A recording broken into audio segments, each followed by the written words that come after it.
Kasur trong pi ngadang senjiwa du manta Haka jinglum kadang ruai kum kanyam Kito kisngi kibangila don rengkat Pidon syajai hinre pidon Hamin sem jonga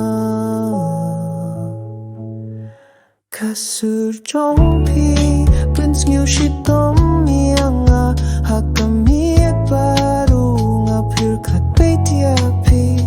Haman kakin tien ngawadiapi Am laban nimim Habayam don mapihan